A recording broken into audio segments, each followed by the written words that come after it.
Good morning. It's still morning, just by about 4 or 5 minutes, and then it's afternoon at 12 p.m. Anyway, this is David Wegener coming to you for live, but I'm live at the moment still. Some people don't live so long as I'm living, and it's a bit sad. I did go to a really fine chess player's funeral about 6 weeks ago or something, and I was very sad about it, and I cried my head off, and I got to give him a tribute from the top New Zealand chess player who was in Scotland, but I'm not dropping names, but I got to give him some words from him, so that forced me into making a speech, and the speech wasn't too long. So, but anyway, here is this game. It's a quick game. It was played on the 1st of November 2016. So 1st of November 2016. It was played on playchess.com on my phone, and I didn't drop any pieces, so that I can't say, well, I dropped a piece here and there. So anyway, and yesterday's game, number 5, week 5, number 2's game, I thought about it afterwards that my friend Andy Masters, who is, again, I'll say again, is the owner and the software designer of chesschecker.com, which is just CHECKER.com. So that's all one, so that's his website, and that will find it. I found in my mind afterwards, this is why I'm good at Germans, I found in my mind afterwards that instead of after black played knight d2, which quite a very devastating move, and white then played queen d2, I found afterwards rook takes g2 check. Okay, now where does the king go? The king either takes the rook on g2, and if the king takes the rook on g2, black has queen g5 check. So you can go and check that out, and the knight on f3 cannot take the queen on g5 because it's pinned by the bishop on b7. So if the knight takes the queen on g5, all of a sudden black would be, in real life, be able to take white's king, and in some cases they're allowed to by the rules of chess, because in speed games, if you leave your king in check, or you take a piece, or you move a piece and you're in check, your opponent can claim that you've lost. And that's what's happening in New Zealand chess anyway. So that's an improvement. So then I'll give you the analysis for after rook g2 in the game for yesterday. Rook g2, king g2. So this is just after Andy plays knight d2 and white goes queen d2. He has rook takes g2 check, king takes rook, queen g5 check. The king has to move somewhere. If it moves to h1 in the corner pocket, black has just bishop takes knight, or bishop f3 checkmate. If the king moves to f1, black has, so if the king moves to f1, black has in that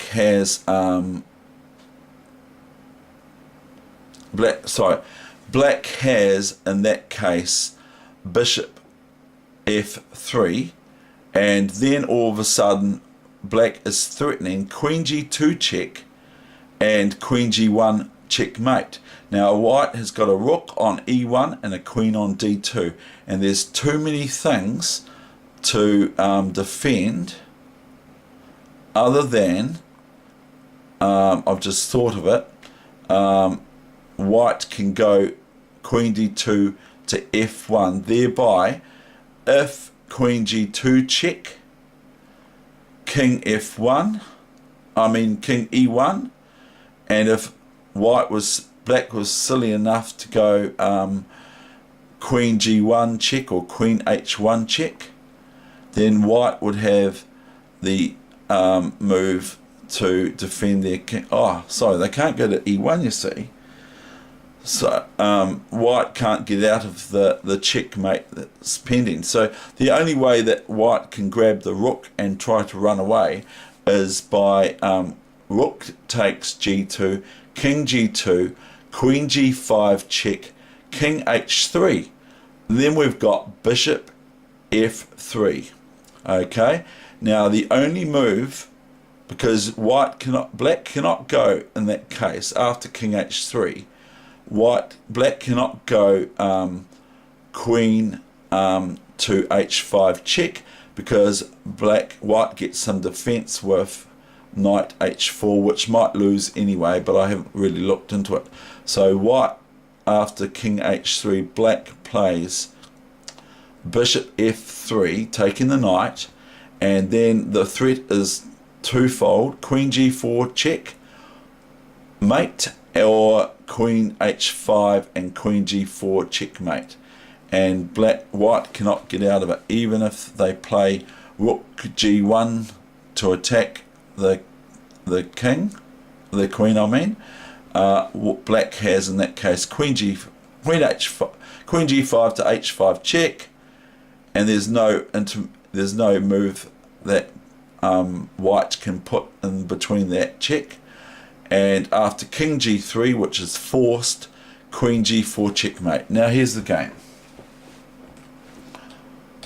So I made an error yesterday in not seeing that, but I didn't play the actual game. I probably might have seen that, but I'm not trying to spoil the game in any such form or whatever, because I'm very, very impressed with Andy's chess playing, and especially in Lightning Chess, because he really he actually had someone from the Canterbury Chess Club, one of the top exponents of chess in New Zealand.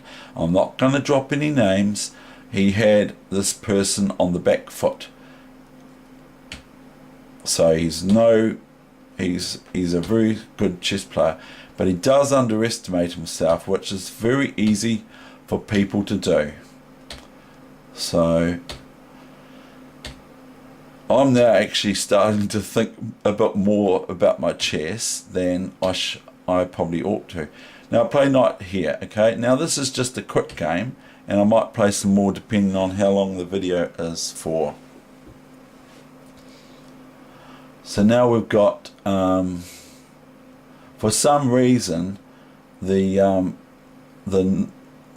computer is showing knight to e3, but it might be that the computer's first saying d4, which is what I played. And so I played d4, and now if white doesn't take this pawn, or does nothing, then I just go knight takes pawn here. If white takes this pawn, we have obviously I take back with the pawn, and if the knight takes here, now I have bishop here, and I'm pinning the knight on d4 with no pawn here. The knight on d4, 1, 2, 3 pieces attacking it, and just all hell is going to break loose here. So pawn takes pawn, knight takes pawn, or knight d4, bishop c5. The only move for white is c3 to get some sort of respite. Then black has knight, and this is a 3-minute game, by the way. Then I've got knight d4, cd4, bishop d4, asking the question of the king check, and also the bishop on b2. It's attacking that too. So then white merely has to go bishop takes d4, and I've got queen d4 check, and then queen takes rook the next move if I so desire, or whatever. Okay, so it's quickly over after this. And had black had to have white play here bishop takes d4, then I merely take it as the computer outlines with the red arrow. It says straight away with a red, which means it's very, very strong for black. Then I merely take it with my knight c d4, and then after knight d4 I play bishop here, and I'm taking it with the queen and the bishop, and I'm also pinning the knight to the king. The knight, it's an absolute pin, so the knight after I take the knight takes d4, knight takes d4, bishop c5, the knight is not allowed to move in chess, but if it does in lightning tournaments and rapid tournaments, if it does take this pawn for example, then I would take the white king, or I'd call the director of play over to say I would call the director of play over and say his king is on pre, which means I can take his king. He's played an illegal move. Now, you used to not be able to do that except for a certain lightning rules. You couldn't play it in the old days, but now it's a rule now. But I don't think many grandmasters and that are going to fall for it, but who knows. Anyway, so knight takes, knight, oh, I went the bishop there. Yeah, of course, because I'm thinking about the other one. And so here we have it, and that would, now it's that knight, it's called an absolute pin.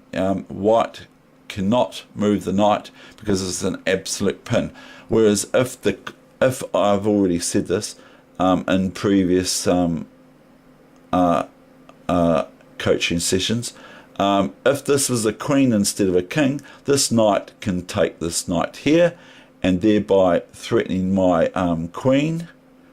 And so if I would take the queen with my bishop, if that was a queen, not a king, if I take that queen with my bishop on c5 to g1, white would have knight d8 taking my queen, and then I actually lose a piece from all that. But I won't tell you how, but I would like you to work that out yourself. So this might have been a finger drop from this player, but it serves no purpose. Bishop e2 is and black won that game because white resigned.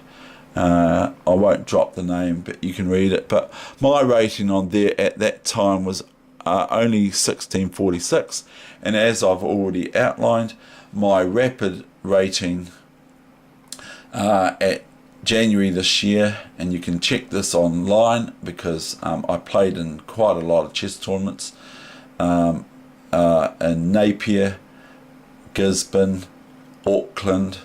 I played in the Lightning tournament in Auckland. I played a grandmaster from China, and he was asking me, that was a King's Indian I played against him as white, and he was asking me after the game, who are you, where do you come from, who are you? I was saying, I'm from New Zealand, Christchurch. He was fast. I think he was impressed with my play, that's all, but I'm not sure. He might have thought, why are you playing chess, etc. Anyway, that's I think I'm going to leave it there for my game today. Nice short quickie, but a bit of talk as well, which, as I've outlined already, if you don't like it, you're not forced to be here. You don't have to come to this seminar to learn off me for free, but it's up to you if you want to. Okay, thank you very much, and I bid everyone a fine day, and again I reiterate, play at most times, oh sorry, I forgot to say what my rating was in New Zealand, and I thought it was a big mistake. I thought it wasn't fair because there were strong chess players above me. I was on board 10 at the Lightning tournament in New Zealand Lightning Champs, and the Grandmasters, the first 4 or 5 boards were Grandmasters, and I hadn't played chess other than here and there. I'd played a couple of times, maybe even a year, but I hadn't really played other than that. And so my rating was 2286, and you can check that online like I've already highlighted. But my rating here on playchess.com on the 1st of November, I'd already done some finger drops or whatever you call them, or lost on time in one positions, but I'm not making excuses. But anyway, I had lost these games, and my rating here was 1646, so it's quite hard to get up there with this rating, but you can check that online too under DP Week on playchess.com. Okay.